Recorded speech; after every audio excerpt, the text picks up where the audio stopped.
exceptionnellement, en tout cas ce soir, nous n'avons pas pu débuter à 18h30 comme d'habitude pour des raisons indépendantes de notre volonté, on s'en excuse.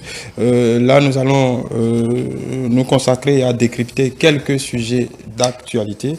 Deux sujets d'actualité au menu de nos échanges de ce soir. D'abord, ce qui préoccupe un peu tout le monde et attriste un peu le peuple béninois et ses dirigeants, les attaques terroristes survenues à Kérou et Banikwara, des attaques pour le coup assez meurtrières. Le gouvernement, à l'issue du dernier conseil des ministres, a pointé du doigt quelques défaillances. Le chef de l'État a diligenté une mission d'enquête. Nous allons y revenir. Et l'autre sujet, toujours afférent au dernier conseil des ministres, ces assises nationales prévues pour discuter de la question de la croissance démographique et du développement, une question essentielle. Le chef de l'État avait, il y a quelque temps, mis le pied dans le plat à l'occasion d'une interview sur une chaîne française. Nous allons en parler. Nous allons plutôt commencer par cette question. Et ce sera avec, sur ce plateau, Loge Francis Attadé, analyste politique. Bonsoir. Bonsoir. Julio Tometi, juriste, analyste politique. Bonsoir. Bonsoir. Et normalement, depuis Paris, nous devons avoir avec nous Sophonie Jed Kaboulé. Certainement qui va nous rejoindre, et du côté de Dakar, Lukman Tidjani, qui les deux viendront nous apporter leur contribution d'un moment à un autre. Alors, Loge Francis Attali, sur cette question de la démographie, de la croissance démographique et du développement, et cette question de développement, le chef de l'État l'a abordé, je le disais, il y a quelque temps. Ça a fait polémique plutôt deux fois. La première fois dans le journal Le Figaro et l'autre fois à nos confrères de LCI. Déjà, comment vous jugez l'utilité de cette question pour que le gouvernement puisse planifier les prochaines assises nationales? Vous savez que c'est une question importante parce qu'en fait, quand on parle de croissance démographique, il faut d'abord qu'on se demander ce que c'est que la démographie et puis le concept croissance démographique.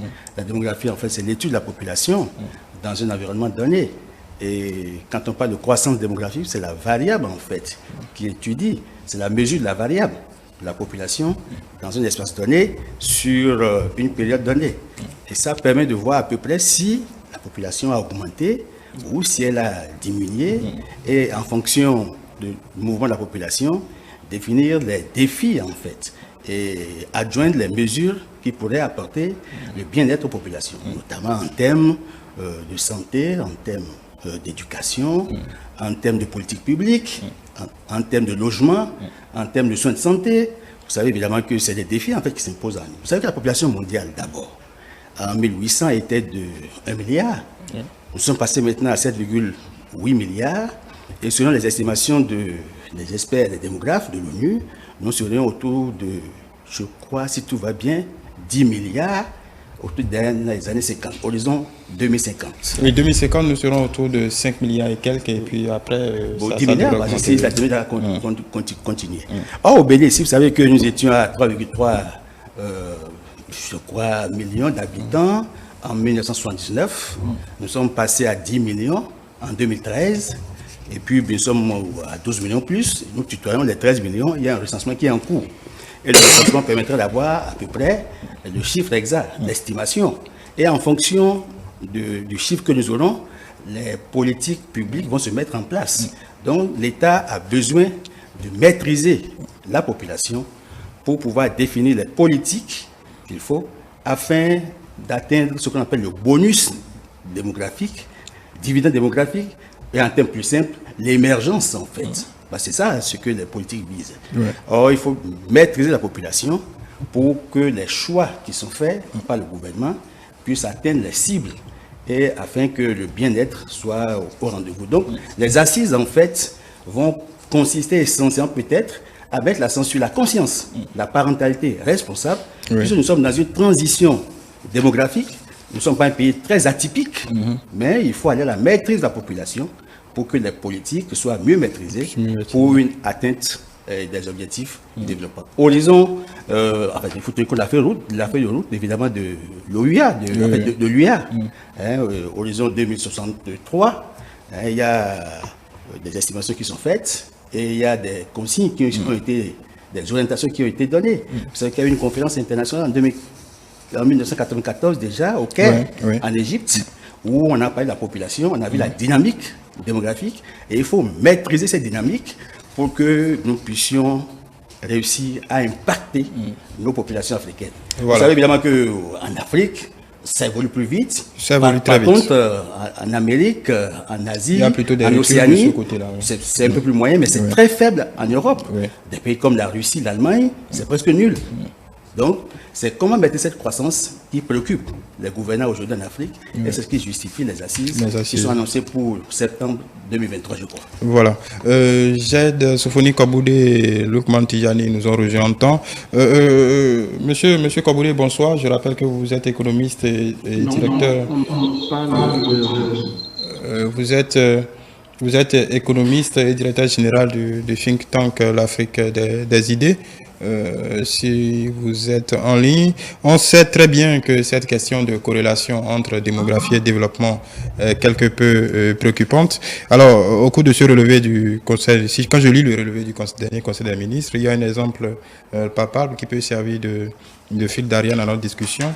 On dit qu'entre 1979 et 2013, la population béninoise s'est accrue de 176%, passant de 3,3 millions à plus de 10 millions d'habitants, pendant que des pays comme l'Irlande et la Nouvelle-Zélande, ayant la même proportion que le Bénin en 1979, ont connu un faible accroissement, respectivement de 37 et 43%.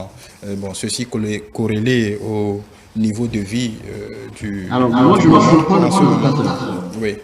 Ah, vous ne m'entendez pas. Alors, on va peut-être parler... Lukman Tijani, vous m'entendez? Lukman Tijani, vous m'entendez? Monsieur l'autométier. Oui, sur la question, il ne faut pas faire beaucoup de littérature autour. Vous l'avez dit, comment dire, comme il a été rappelé tout à l'heure, Patrice Talon à un moment donné avait déjà mis le pied dans l'étrier, en fait, pour déjà annoncer les couleurs. Et la question qui a lieu de se poser maintenant, c'est de savoir est-ce que la croissance démographique telle qu'elle est affichée en nette augmentation depuis plusieurs décennies déjà, est-ce que cela est en adéquation avec notre capacité de production, c'est-à-dire pour arrimer un peu la croissance démographique à notre niveau de développement?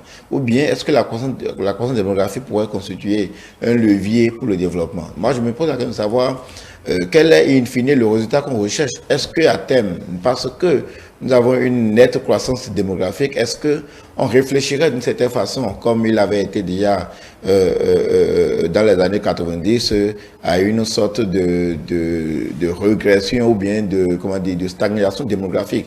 Est-ce qu'on arrivera, comme Emmanuel Macron l'a dit il y a quelques années, qui a en fait, en s'adressant peut-être aux pays africains pour dire, en fait, il sera difficile d'atteindre les objectifs de développement, quels que soient les moyens qu'on y mettrait, si dans un ménage, une femme continue d'avoir en moyenne 7 enfants par femme, est-ce qu'on continue? Peut-être on l'a dit la dernière fois, de manière courageuse en abordant la question pour savoir est-ce que, en fait, notre croissance démographique pourrait nous permettre véritablement d'atteindre les objectifs de développement. Donc aujourd'hui, il est question de nous poser véritablement la question.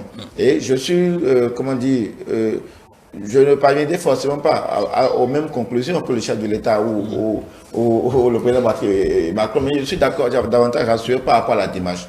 La démarche qui constitue que la problématique soit mise en fait en débat pour que ça soit un débat au plan national qui intègre, qui prend en compte tous les acteurs, de sorte que nous aurions une orientation claire de ce que en fait nous pouvons faire en termes démographiques. Est-ce qu'il faut travailler à ce qu'elle évolue davantage? Est-ce qu'il faut travailler à une certaine stagnation ou bien, travailler à la régression ou bien carrément trouver en fait d'autres leviers en fait de développement pour être en adéquation avec cette croissance démographique qui évolue? Vous savez qu'au plan africain et au Bénin, d'une manière générale, nous avions une culture, en fait. La culture, c'est que... l'enfant, c'est une richesse. L'enfant, c'est une richesse. Donc, la croissance démographique doit être un élément de richesse. On doit pouvoir y trouver, en fait, des éléments pour y trouver, comme je disais tantôt, des leviers de développement. Maintenant, au 21e siècle. Est-ce que c'est toujours possible? Si c'est possible, qu'est-ce que nous pouvons faire? Si ce n'est pas possible, est-ce qu'il faut peut-être changer en fait de paradigme? Comment il faut mener cette communication pour le faire savoir que aujourd'hui, contrairement au passé, peut-être comme cet adage n'est plus en fait trop en vogue ou bien ne s'accorde plus avec les réalités. Comment faire pour que fondamentalement ce message puisse d'une certaine manière passer si à un moment donné nous convenons tous que il faut peut-être arrêter ou bien il faut arrêter un moment parce que comme l'a dit tantôt il y a les pays qui l'ont expérimenté mais à un moment donné en fait ils ont trouvé les revers et ils travaillent aujourd'hui à aller à une certaine croissance démographique. Or aujourd'hui la croissance démographique on dirait que ça commence à devenir un problème ou bien un obstacle en fait pour le développement. Donc la question sera débattue et c'est pourquoi je dis au-delà peut-être des conclusions il faut d'abord s'accorder sur la méthode pour dire que c'est une méthode qui permettra de cette manière d'en faire un débat national, de sorte que les orientations qui sortiront de cette discussion pourront ne trouveront pas en fait de difficultés à être mises en œuvre. Chef Sofoni Kobouré, j'espère que vous m'entendez à présent. Oui, je vous entends. Voilà, je rappelle que vous êtes économiste et directeur général du think tank l'Afrique des idées. Donc nous allons y aller. Comme Julio le disait, ce sera une assise nationale qui prendra en compte, en tout cas, toutes les composantes de la société au sens large du terme. Et les actes du débat sont déjà, disons, prédéfinis ou du moins proposés. Ce qui m'interpelle, on dit... par exemple, que les débats permettront d'évaluer les conséquences de la croissance démographique sur la demande des biens et services sociaux et leur implication sur les dépenses publiques. En outre aussi, proposer l'indice synthétique de fécondité optimale qui garantit l'équilibre d'investissement dans les secteurs productifs et sociaux et maximise le bien-être national, entre autres objectifs. Donc, il y a toujours cette question de la corrélation entre la croissance démographique et la croissance économique. Je sais, pour avoir lu vos productions intellectuelles, que vous êtes d'un autre avis. Oui, tout à fait. D'abord, je dois dire que c'est une excellente décision, issue donc du Conseil des ministres d'hier, d'organiser des assises nationales de la croissance démographique et le développement. Je crois que ça aura lieu en septembre 2023, donc ça c'est une très bonne nouvelle. Effectivement, il y a un sujet. Quand on regarde les projections démographiques réalisées par la division de la population des Nations Unies, le Bénin va passer d'à peu près 12 millions d'habitants en 2020 à 24 millions d'habitants en 2050 et à 46 millions d'habitants en 2100. Donc on ne peut pas dire qu'il n'y a pas un sujet. En effet. Mais d'abord, je veux d'abord dire un petit mot sur ces projections démographiques. Je veux rappeler que pour avoir une estimation possible de la population dans quelques décennies dans le pays, il faut un certain nombre de conditions initiales.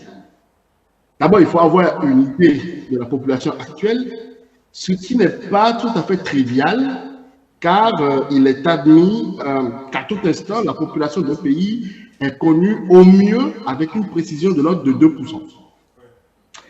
Au Bénin, le dernier recensement, le recensement général de la population de l'habitation, remonte à 2013. Donc là, j'ai cru voir passer qu'il y en aura un autre bientôt. Oui, bientôt. Mais donc, vous voyez qu'avec l'incertitude sur les conditions initiales de l'exercice de projection démographique, on peut légitimement prendre avec beaucoup de pincettes les projections démographiques concernant le Bénin. Rappelez-vous quand même que la division de la population des Nations Unies en 1994. Ce qui est certain, c'est que ça augmente. Oui, ça augmente. On connaît la moyenne de naissance est connue aussi. Mais bon, ça suppose que tous les enfants sont connus, tous les enfants en état civil, etc. Et qui est vrai dans la majorité. Mais bon, il y a quand même des soucis. Donc, ce que je veux dire, c'est que la prévision démographique donne des tendances lourdes. Je pense qu'à les 2 décennies, la projection démographique peut dire des vérités, mais franchement, la projection démographique à 2100, il faut le jouer. D'accord. Du compte rendu du Conseil des ministres, c'est qu'il indique que la croissance démographique continue d'inhiber les efforts de réduction sensible de la pauvreté. N'est-ce pas? Donc, en effet, l'objectif de la croissance, c'est quoi? C'est la hausse du revenu par tête. Et en effet, cet objectif, qui est la maximisation de cette expression, ayant au dénominateur le paramètre population, fait que quand il y a une hausse démographique, on pense que cela agit négativement sur le revenu moyen, c'est-à-dire le PIB par tête. Mais je voudrais dire tout de suite que ce raisonnement est un sophisme. En fait, c'est le fameux sophisme du gâteau plus.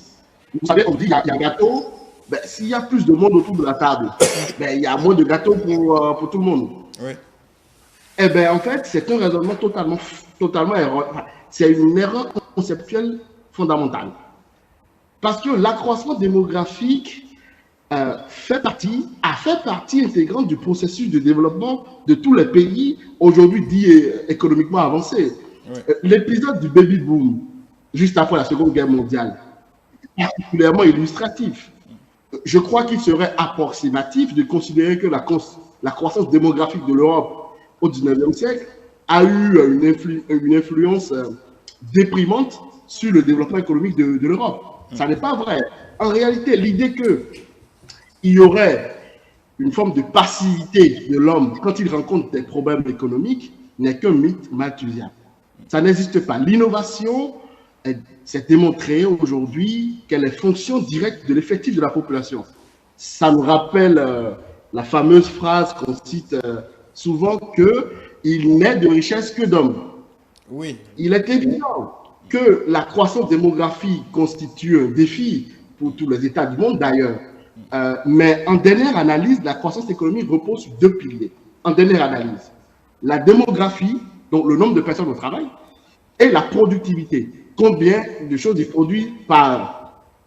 Donc, nous, on veut avoir le premier pied, j'ai envie de dire, la démographie. Ben, ne sapons pas ce premier pied qui est, comment dire, un élément important pour notre croissance économique. L'idée que, d'abord, philosophiquement, j'ai vraiment du mal avec cette approche de dire qu'il y aurait une surpopulation. Parce que cela signifie qu'il y aurait, au fond, un nombre, comment dire, on se cache derrière le mot. Non, on se cache derrière le mot optimal. C'est le fameux mot qu'on sait souvent. Il y aurait un nombre de populations optimales. Ça n'existe pas. D'abord, qui a la légitimité de décréter le nombre de populations optimales? Oui. Le débat est intéressant. On va donner la parole à Lukman Tidjani et on revient à vous. Lukman Tidjani. Oui, je pense que le débat que nous faisons déjà ce matin justifie la pertinence d'organiser des assises nationales où toutes les parties prenantes seront autour de la table pour que nous discutons aussi non seulement des questions de population. Il y a Alfred Sauvy qui disait que les 6 fondamentaux sont aujourd'hui les questions ou les problèmes de population, qu'ils prennent une terrible revanche sur ceux qui les ignorent. C'est-à-dire qu'aujourd'hui, nous avons tous reconnu que nous sommes dans une dynamique économique. Nous avons entrepris des réformes, nous avons fait des sacrifices pour être en mesure de produire des richesses. Nous avons aujourd'hui un développement plus ou moins infrastructurel conduit par une croissance économique qui est visible. Mais il est important de ne pas oublier l'enjeu de la population. Et c'est ce qui justifie aujourd'hui la démarche du gouvernement de dire il faut que nous nous asseyions en disant qu'est-ce que nous faisons de notre population?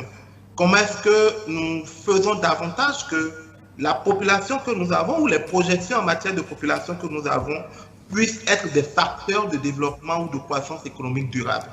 Ça nous ramène vers la notion qui a été abordée tout à l'heure sur le plateau du dividende démographique. Pour dire, quand vous prenez aujourd'hui la pyramide des âges de l'ensemble de beaucoup de pays en Afrique au sud du Sahara et du Bénin en particulier, vous remarquez que de plus en plus, nous sommes en train d'avoir une population active qui devient plus nombreuse que les populations dépendantes. Nous n'entendons pas population dépendante les adolescents et les jeunes, les adolescents, les enfants de moins de 19 ans. Nous n'entendons pas population dépendante ceux qui aujourd'hui, au-delà de 60 ans, ne sont plus en mesure de travailler. Donc nous avons de plus en plus une population active qui prend le dessus sur une population dépendante. Cela ouvre aujourd'hui une fenêtre d'opportunité ou une chance pour aller vers une croissance économique. Mais cela ne peut pas se décréter de facto. Parce que pour aller vers cette croissance économique durable, il faut agir sur un certain nombre de facteurs. Vous avez parlé tout à l'heure de la productivité, qui va se faire à travers les pôles économiques, les stratégies qu'on met en place pour renforcer la productivité au niveau de l'État. Nous avons parlé la fois dernière de la gouvernance à travers l'amélioration de la gouvernance aujourd'hui dans notre pays. Il y a deux éléments importants sur lesquels il faut agir aussi, c'est l'éducation et la santé. Et pour agir sur l'éducation et la santé en matière de démographie, sur la santé en particulier, il faut agir sur trois facteurs. Le premier, c'est la natalité. Le deuxième, c'est la mortalité. Le troisième, heureusement que nous ne l'avons pas aujourd'hui dans notre pays, c'est les questions de flux migratoires. Je ne dis pas qu'aujourd'hui qu'il faut forcément réduire la natalité pour aller vers une croissance économique. Je ne dis pas qu'il faut ouvrir le boom pour avoir beaucoup d'enfants, pour que l'enfant ou l'individu ait une richesse puisse aller vers la croissance économique. Il y a beaucoup de théories qui s'affrontent. Il y a beaucoup d'économistes et beaucoup même d'expériences sur le terrain qui s'affrontent. Il y a la théorie de Carl Mills, il y a la théorie de Smith, il y a beaucoup de théoriciens qui s'affrontent sur ça. Il y a des cas, même quand vous prenez les expériences de l'Asie et que vous confrontez avec les expériences de l'Amérique de l'Amérique du Sud, il y a beaucoup de... C'est important aujourd'hui pour le Bénin que les sachants, les populations, les individus s'assiedent autour de la table, que les sachants partagent avec nous leurs connaissances, leur expérience du milieu, que les populations, qu'ils soient lettrés, qu'ils ne soient pas lettrés, parce que les assises vont se faire aussi en langue locale, expriment leurs craintes, leurs préoccupations, et qu'après toute cette discussion, dans un esprit de consensus, comme c'est le mot qu'on aime beaucoup au Bénin, consensus national. Dans un esprit de consensus, on puisse déterminer quelles sont les directions que nous allons prendre dans notre pays. Ce n'est pas encore figé. C'est vrai que le chef de l'État a jeté un pavé dans la main en faisant preuve d'audace, que beaucoup d'autres n'ont pas fait. Mais cela ne donne pas forcément l'orientation des débats. Oui. Quand bien même je suis partant de ceux qui pensent qu'il faut aujourd'hui faire une démographie maîtrisée pour que notre taux de croissance démographique puisse être en arrimage avec la croissance économique. Oui. Alors, je reviens à vous rapidement. Eloge Francis Attali. C'est vrai, comme M. Kabouré l'a avancé tout à l'heure, c'est vrai, quand on dit indice synthétique de fécondité optimale, au-delà de l'acronyme, ça peut faire un peu... Au niveau même en tout cas, ça peut faire pas peur, mais réfléchir. C'est une réalité. Vous savez qu'en Côte d'Ivoire, l'indice synthétique de fécondité, ça fait 7 enfants par femme. Au Niger, ça fait 5 enfants. Bon, alors, vous savez que dans la plupart des pays africains, c'est un véritable problème. Et c'est ça qui agit sur la variable, en fait, démographique. Maintenant, c'est que nous voulons atteindre comme vous le savez, le dividende démographique, le bonus démographique, l'émergence. Or, je crois que Loukman a bien fait de mettre l'accent d'abord sur les modifications de la structure, parce que la structure, elle est importante, hein, j'en reviens. Et puis, il y a l'éducation, la santé, mais il y a aussi les réformes économiques et la bonne gouvernance. Ce sont les piliers, en fait, qui conduisent au bonus démographique et à l'émergence. Maintenant, c'est comment faire pour que les populations puissent disposer des ressources qui existent. Et c'est l'arrimage entre la croissance, donc les ressources disponibles, et l'évolution de la population. C'est l'adéquation qu'il faut maintenant établir. Et c'est tout l'intérêt, en fait. Voilà, c'est vrai que ça peut au-delà du pragmatisme des chiffres, ça peut être un débat philosophique. Monsieur Kabouré dit, la démographie, si je le comprends bien, la démographie est plutôt un allié. La démographie ne peut pas être pénalisante pour la croissance économique, parce qu'évidemment, il faut des hommes pour produire. Ce qui est vrai, mais il faut avouer que, il faut voir que dans certains pays, ceux qui ont moins de 15 ans, il y a peut-être 35%. Ceux qui ont moins de 35 ans, il y a peut-être un peu plus. Et ceux qui ont plus de 65 ans, pour certains, c'est 80%. Chez nous, plus de 40% à moins de 15 ans. C'est des charges, en fait. C'est des charges. Et Loukman a évoqué un aspect là, sur lequel on ne va pas trop discourir, c'est surtout les mouvements migratoires. Vous savez évidemment que parfois le Canada a trouvé la meilleure formule, l'immigration choisie. Mais est-ce que ceux qui viennent font un poids, en fait, pèsent sur les autres? Quand ça pèse, forcément, ça influe négativement. Bon, donc c'est ce qui fait que dans certains pays, les gens sont obligés de définir une autre stratégie pour maintenir. Mais nous allons à des orientations, des choix. C'est heureux de dire que le gouvernement a choisi d'aller aux assises nationales pour que toutes les couches, toutes les composantes soient consultées. Que ce soit les universitaires, les jeunes, les femmes, la société civile, les politiques, le gouvernement, les gardiens de la tradition, mais oui, que tout le monde vienne émettre, donner son avis sur ce choix. Parce que nous voulons aller à la maîtrise de la population pour que les ressources disponibles permettent d'offrir le bien-être à chacun.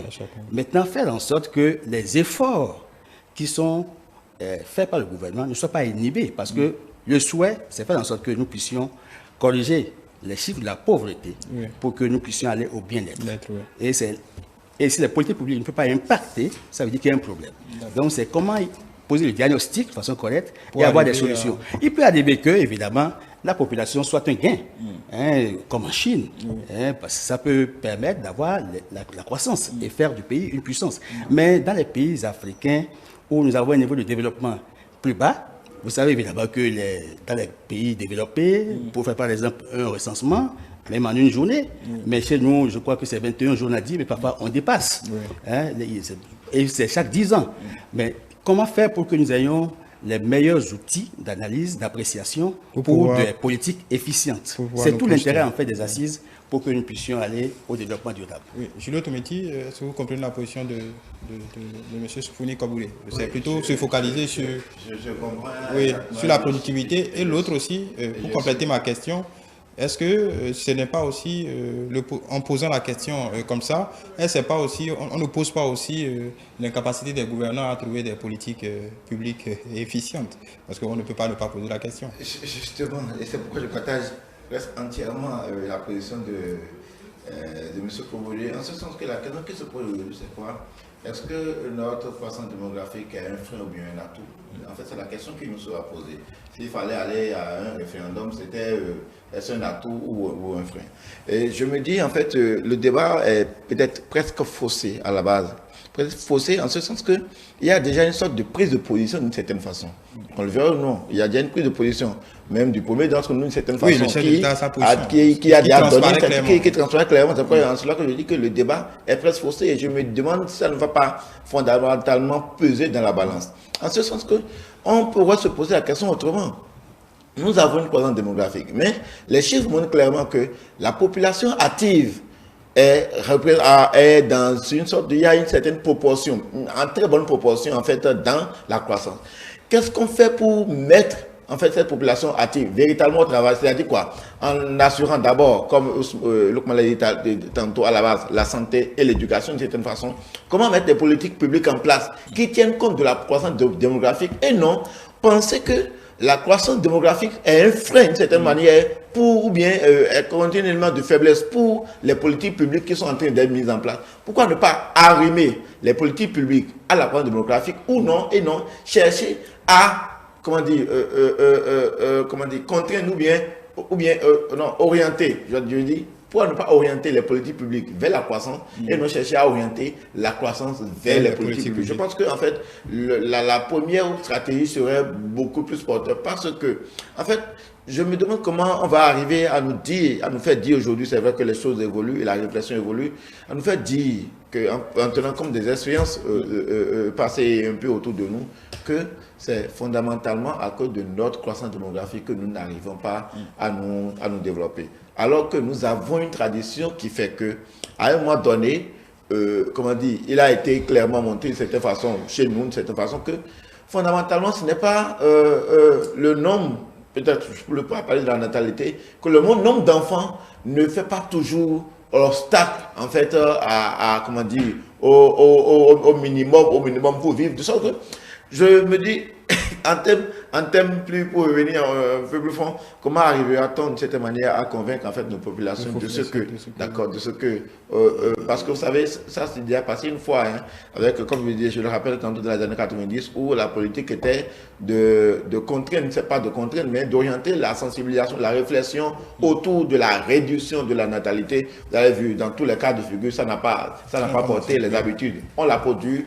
Et ça coïncide, ça fait fondamentalement notre culture. Donc, je dirais que nous allions, dans la réflexion, nous allions les objectifs de développement les théories sur le développement, mais en tenant compte fondamentalement de ce que nous avons de culturel. Sinon, ça ne servira à rien, en fait, de prendre des options politiques que nous ne serons pas capables, en fait, de mettre en œuvre. Donc, ne changeons rien. Ne changeons rien. Sophonie Jette Koboulé, je suis à vous pour, et je vais compléter ma question.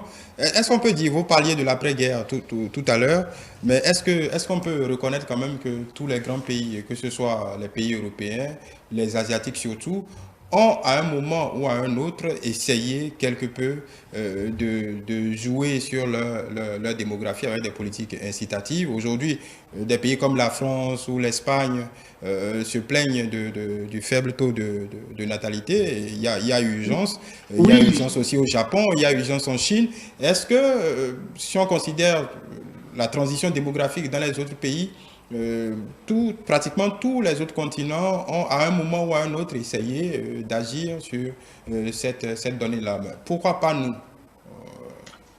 Très bien. Aujourd'hui, merci pour la question. Aujourd'hui, tous ces pays regrettent ces politiques.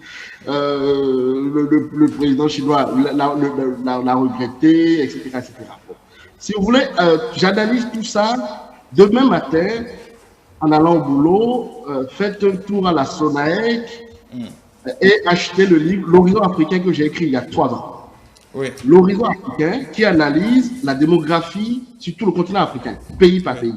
Oui. Donc, j'invite tout le monde à l'acheter, j'analyse toutes les théories possibles autour de la démographie et vous verrez que le débat est assez simple au fond. Apparemment compliqué, mais assez simple. Tout à l'heure, j'ai entendu quelque chose qui est que, au fond, le niveau, comment dire, qu'il faut agir sur la natalité, etc., etc. Ce n'est pas des choses qui se décrètent dans un bureau à Cameroun. C'est-à-dire que... oui, c'est pourquoi il y a des assises. Oui, mais non. S'il y a des assises, alors là, on se montre neutre. Je vous rappelle que le communiqué, oui. Donc le compte rendu du Conseil des ministres dit clairement que la croissance démographique au Bénin continue d'inhiber les efforts de réduction sensible de la pauvreté. Oui. Donc, si on veut faire des assises, alors on ne vient pas avec un parti pris. D'accord. Enfin, bon, oui. donc, ce que je veux dire est ceci. Pour la question de la natalité, je pense qu'il faut vraiment faire des enquêtes quasiment terrain. Je vous explique ceci. On pense par exemple, on a longtemps pensé que à coup de contraception, on allait faire baisser, depuis les années 2000, on pense que à coup de contraception, on allait faire baisser la natalité en Afrique. On allait amorcer une révolution contraceptive. Ça ne marche pas les chiffres sont, mais les chiffres sont têtus. Le taux d'utilisation des méthodes contraceptives est estimé environ à 25% en Afrique subsaharienne. Parce que apparemment, la religion, la culture expliquerait ce faible taux de contraception. Effectivement, il y a aussi, le fait que les centres médicaux sont au fond souvent situés à des centaines de kilomètres des ménages, notamment dans les zones rurales, et sont souvent en rupture de stock de contraceptifs, de façon récurrente. Et donc, décourageant ainsi certaines femmes désireuses de suivre un programme de contraception, au fond. Donc, il y a le fait que la révolution contraceptive n'a pas pris. Mais au fond, aujourd'hui, il y a quelque chose qui est extrêmement documenté dans la littérature. En fait, la quasi-absence d'assurance, de mécanismes de solidarité nationale, c'est-à-dire d'assurance santé, d'assurance vieillesse, d'assurance chômage, couplée à des revenus faibles, et donc une capacité d'épargne des familles limitées, conduit des personnes à compter sur la solidarité familiale. Oui. Et donc, c'est pour cette raison principalement que la fécondité elle est élevée. C'est-à-dire que c'est quoi le raisonnement? Plus les couples ont d'enfants, plus ils ont de chances qu'au moins l'un d'entre eux soit en vie et solvable lorsque eux-mêmes auront besoin d'assistance. Ben, voilà, donc je vous ai... Mais seulement cette remarque que vous faites entretient un cycle de pauvreté, parce qu'en fin de compte, aucune génération ne s'épanouit vraiment, puisque cette génération a toujours à charge une autre génération. Non, mais en fait, ce que je veux dire par là, oui, c'est que la meilleure méthode contraceptive, c'est le développement économique. Oui. C'est-à-dire que, mais un pays en Afrique, par exemple, si on prend le cas de la Tunisie, dans les années 70, la Tunisie a signé les premières conventions de sécurité sociale avec la France. La fécondité y a baissé considérablement pour atteindre aujourd'hui un niveau comparable à celui de la France. C'est-à-dire à peu près 2,1 ou 2,2 enfants par femme. L'indice synthétique de fécondité dans les pays du Maghreb aujourd'hui est de 2,7 enfants par femme. On est en Afrique. Donc, l'idée qu'on va décréter comme ça la baisse de la fécondité me paraît une idée absolument farfelue. C'est-à-dire que c'est le progrès économique. En fait, le paramètre qui fait baisser sensiblement la fécondité est bien le progrès économique et social qui se traduit par une propension à l'épargne, une capacité à investir et la scolarisation, l'éducation généralisée, notamment des jeunes filles. Si vous pensez qu'à coup de contraception, qu'à coup de politique de un enfant par femme, etc., ou des conneries pareilles. Bon, on n'en est pas encore là parce qu'on ne connaît pas la nature des solutions. Je ne dis pas qu'on en est là. Oui. Bon. J'avertis simplement en disant, si on prend ce chemin, on n'aboutira à rien. Il est aujourd'hui documenté. Mais la littérature économique est abondante sur le sujet. C'est ça qui me paraît absolument dingue. La littérature économique est abondante sur le sujet. Le paramètre qui fait baisser la fécondité, c'est le progrès économique. Voilà. Lukman Tidjani. Monsieur Sofoni est dans les a priori sur les intentions que pourrait avoir le gouvernement. Bon, on peut être d'accord que l'option, en tout cas, on peut être d'accord que la martingale du gouvernement est plutôt pour maîtriser la dynamique démographique, puis c'est clairement dit. Le chef de l'État, on connaît la position du chef de l'État, mais dans le Conseil des ministres, le relevé du Conseil des ministres, bon, on ne peut pas en vouloir à Chef Koboulé de juste traduire ce qui est écrit sur papier. Le relevé du Conseil des ministres, c'est un constat. Oui. Le constat, c'est qu'aujourd'hui, nous avons une croissance démographique qui inhibe nos efforts de développement parce que nous n'avons pas une population active qui produit suffisamment. Je vous donnerai un exemple. On a beau construire dans un village des salles de classe, mais parce qu'on a une forte demande en matière d'accès ou d'accès des enfants à l'école, on arrive à avoir des salles de classe qui sont très peuplées. Dans le passé, on avait peut-être des centres de santé qui étaient à 5 km, 10 km des habitations. Mais à cause des expansions et de la croissance démographique aujourd'hui, vous avez des centres de santé qui sont très loin des habitations, qui font que l'accès des populations aux services de santé n'est pas forcément de bonne qualité ou n'est pas égalitaire. Donc c'est pour dire... Exactement, c'est pour ça qu'on dit, il ne faut pas, on n'agit pas seulement... On ne veut pas, dans la littérature qui aborde la question de la démographie avec la croissance économique, on ne demande pas d'agir sur la natalité et d'aller s'asseoir. On dit non, vous agissez sur un certain nombre de facteurs au même moment. Les facteurs sur lesquels vous devez agir au même moment, par exemple, c'est la question de l'éducation. Comment est-ce que vous faites que tout le monde puisse avoir accès à l'éducation à travers, par exemple, la qualité de l'éducation? Les secteurs innovants, vous avez vu les réformes qu'on a commencé. On a commencé par orienter aujourd'hui les secteurs de l'éducation à travers d'autres secteurs qui peuvent être plus productifs. On est en train d'agir sur l'éducation. Il faut agir sur la santé à travers même la protection sociale. Je suis tout à fait d'accord avec vous. L'appel à l'épargne, la responsabilité de la population à travers sa protection sociale, à travers les services d'assurance maladie. On va agir sur ça. On a agi sur la gouvernance, on continue d'agir sur la gouvernance. Il faut agir sur un certain nombre de facteurs au même moment. On ne peut pas agir sur un facteur et laisser l'autre. Et on reconnaît aujourd'hui qu'une natalité mal maîtrisée, même à petite échelle au niveau de votre famille, agit forcément sur l'épanouissement ou le bonheur de vos enfants. Vous pouvez décider, on ne demande pas d'avoir moins de 2 enfants, Mais si vous décidez, je caricature dans votre ménage, vous décidez d'avoir 5 enfants, vous décidez d'avoir 8 enfants. Je suis sûr qu'en décidant d'avoir 8 enfants, vous planifierez avec votre partenaire comment est-ce qu'il faut avoir ces enfants, dans quel timing et dans quel timing il faut avoir ces enfants. Mais aujourd'hui, dans nos États, beaucoup plus en milieu rural, on a une natalité qui n'est pas maîtrisée. Discussion de la FIV, on amène les populations non seulement à comprendre les enjeux, à avoir une natalité maîtrisée et responsable. Monsieur Tidjani, je voudrais vous dire quand même, très effectivement, vous avez, d'abord, vous avez mélangé deux choses, un raisonnement microéconomique, donc dans le foyer, avec un raisonnement macroéconomique à l'échelle d'un pays. Le développement est micro. Oui, alors, exactement. Donc, dans ce cas, dans ce cas, la question, ça n'est pas qu'on va décider. D'abord, l'expression, il faut maîtriser la natalité.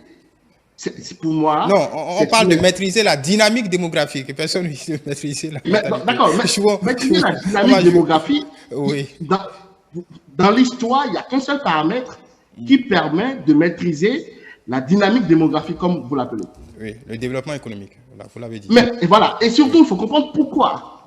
En fait, ceux qui ont des enfants, et quand certains chefs d'État étrangers se permettent de dire vous ne stabiliserez rien si les femmes continuent à avoir 8 enfants.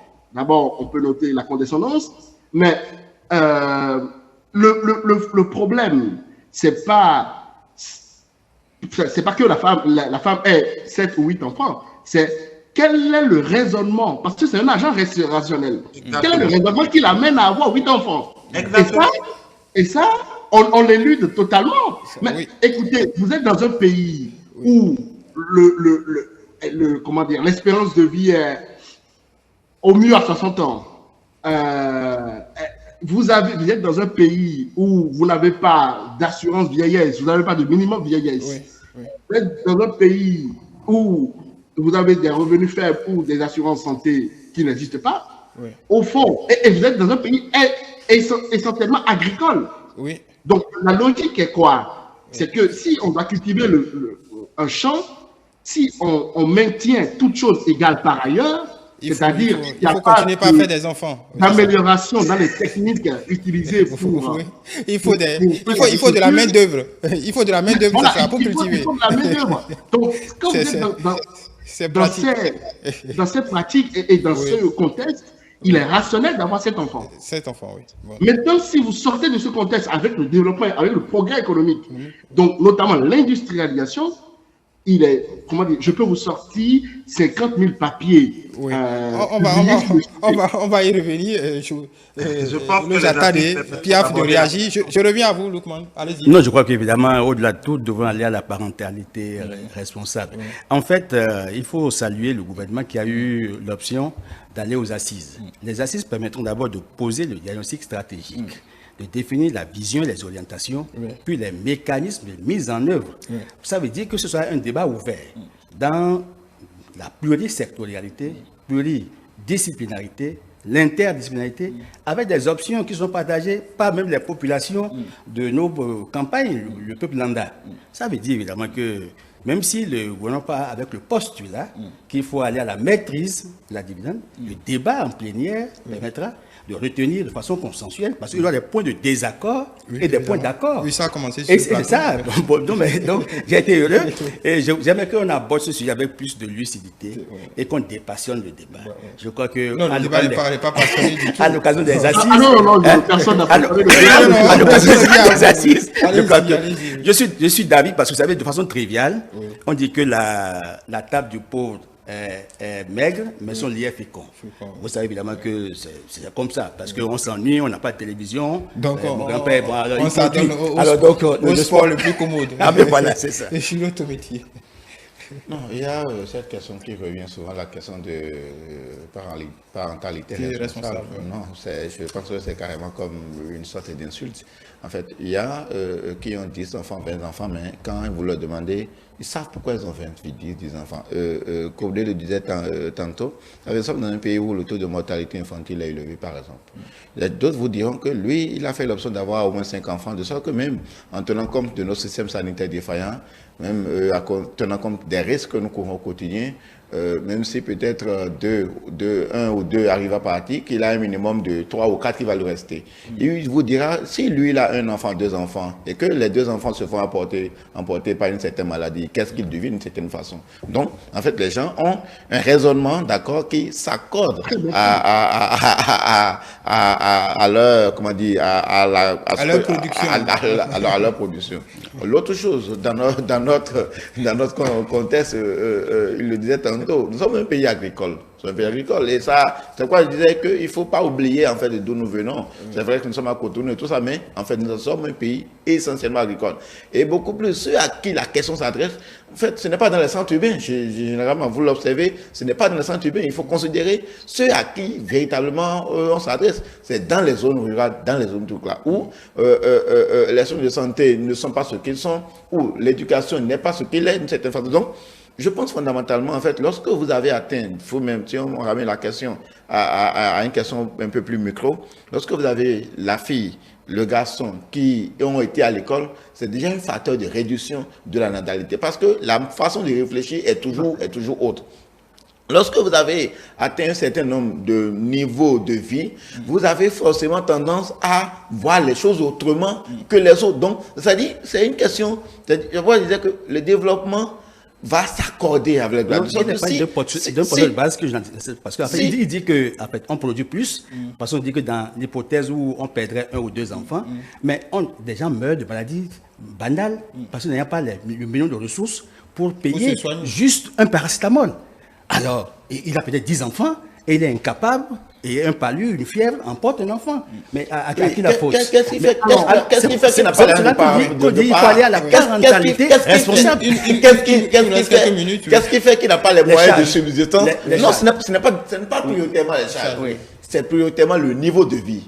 Et le niveau de vie, il faut le voir dans un aspect beaucoup plus macro pour dire c'est le niveau de développement d'une certaine façon. Oui. Donc il faut pas renverser. En fait, dire que c'est parce qu'il a beaucoup d'enfants qui n'arrivent pas à subvenir, non. C'est parce que le niveau de vie, d'accord, est assez faible, excusez-moi, même minable, qui fait que, en fait, ces problèmes-là subvenent d'une certaine façon. De sorte que, si nous allons d'abord, je disais, faites la comparaison dans les centres urbains, les zones urbaines, des zones rurales, vous voyez clairement la Demandez à Tometti s'il allait une fois dans un supermarché.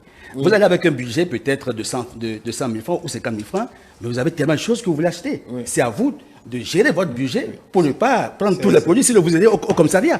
Donc, vous avez peut-être un salaire de 50 000, 100 000, bon, mais vous avez... On va pas comparer les enfants à des simples commodités. Voilà ce qu'on va faire. C'est la maîtrise de charge. Voilà, ce débat est passionnant. Monsieur Kaboudé, permettez, ou alors, je donne la parole d'abord à Lukman Tidjani et puis vous concluez. Allez-y. Non, je dis un mot d'abord. Oui, d'abord, très rapidement. On remarque que en ville, on n'a pas décrété la maîtrise de la natalité.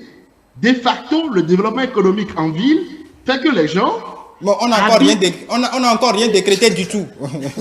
Non, on n'a rien décrété. Ce que je dis, c'est que est-ce qu'on a eu besoin à décréter quelque chose, par exemple, en ville? Non, en ville, la natalité baisse d'elle-même, en quelque sorte. Pourquoi? Parce que c'est déjà plus développé que la zone rurale. Et donc, les individus font un arbitrage autre, c'est-à-dire ce qu'on appelle le coût d'opportunité en économie. Le coût d'opportunité, c'est quoi? C'est à quoi je renonce en faisant ce que je fais. Donc, quand vous faites un enfant, quand vous êtes ingénieur et vous faites un enfant, le temps de s'occuper de l'enfant, etc., par rapport à ce que ce temps pourrait valoir en termes économiques si vous l'employez à autre chose, eh bien, c'est ce genre d'arbitrage-là, ce qui fait que vous voyez qu'il est plus avantageux d'avoir 2 enfants, 3 enfants, pas plus, que d'en avoir 10, 15. Parce que... responsable, c'est tout. Voilà, donc c'est le développement économique, c'est le développement économique qui amène la parentalité responsable. C'est le développement économique qui amène la parentalité. D'accord. Juste pour qu'on finisse, parce que ce débat est très passionnant.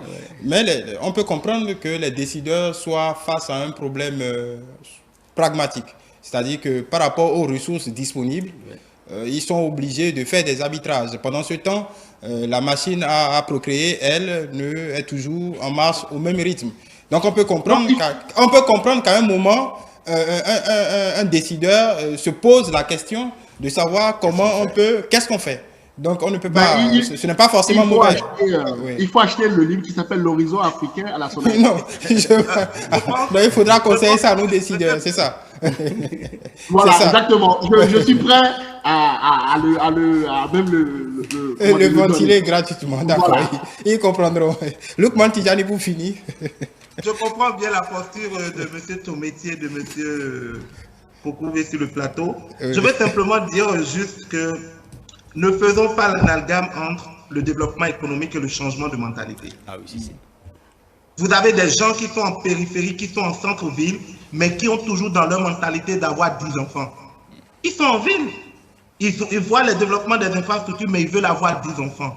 Donc je pense que même en milieu rural, non, on n'a jamais interdit. Donc c'est pour dire que ce n'est pas le développement économique qui suscite une natalité maîtrisée. Même en milieu rural où il n'y a pas un développement économique, où il n'y a pas un développement d'infrastructures, on peut aller vers un changement de mentalité. On peut aller vers l'éducation des communautés sur un certain nombre de réalités, de constats et les amener à prendre des décisions éclairées. On n'imposera pas, on amènera simplement les gens à prendre des décisions éclairées. Peut-être qu'on ne pourra, on n'ira pas à des cas extrêmes comme en Chine où on a mis une politique d'un enfant ou 2 enfants, mais il y a d'autres stratégies qu'on peut mettre en place, des stratégies plus ou moins incitatives, pour dire que quand vous vous limitez peut-être à 2 enfants, il y a tel bonus démographique qu'on met, ça dépend, c'est une discussion qui va se faire. Et voilà. On a commencé déjà sur le plateau, je pense que ce sera très intéressant. Ce sera très intéressant et c'est promis, on va y revenir assez souvent parce que l'échéance est en septembre 2023. On aura le temps de faire des plateaux spéciaux sur cette question. Tant cette question passionne, je vais déjà vous remercier parce que ça a été assez animé. On peut supposer que les débats aussi, les assises seront très animés avec le bouquin. Monsieur Koboulé, on vous a fait de la publicité gratuite quand même pour... Ah ben merci cher ami. Merci. Je rappelle que vous êtes économiste et directeur général du think tank L'Afrique des idées. Lukman Tidjani, acteur politique du côté de Dakar, merci. Eloge Francis Attali, analyste politique, merci. Et Joël Julio, je chanterai mon latin, Julio Tometi, juriste et analyste politique. L'autre question qui fait l'actualité concernant les attaques terroristes, nous y reviendrons certainement demain ou à d'autres occasions. Je voudrais, pour finir, lire cet apport d'un des téléspectateurs qui nous suivait. Qui nous suit. Bonsoir le plateau, je voudrais faire remarquer ceci. Dans certains pays, beaucoup de dispositions sont prises avant qu'une grossesse intervienne dans un couple. Il s'agit de la chambre que doit occuper un enfant après sa naissance, un compte épargne en son nom, même l'école qu'il doit fréquenter est quelque peu connue. Ce niveau de prévoyance ne peut avoir sur le développement global qu'un effet positif. J'ai été témoin de cela et ça m'a beaucoup impressionné. Le développement d'un pays ne dépend plus aujourd'hui du grand nombre de sa population. Un pays est sûr d'aller au développement si à l'interne, il génère beaucoup de génie et de talent dans beaucoup de domaines à la fois et sur plusieurs générations d'affilée.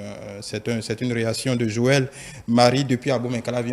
On suppose aussi que ça génère beaucoup de réactions, mais on ne pourra pas tout lire ce soir. Merci pour votre participation. Je rappelle que vous pouvez retrouver cette émission sur l'ensemble de nos plateformes digitales, notre compte YouTube ETélé Bénin, notre site internet du même nom, notre compte Twitter ETélé Live et notre compte Facebook ETélé en direct. Merci beaucoup de nous avoir suivis et rendez-vous demain pour d'autres développements.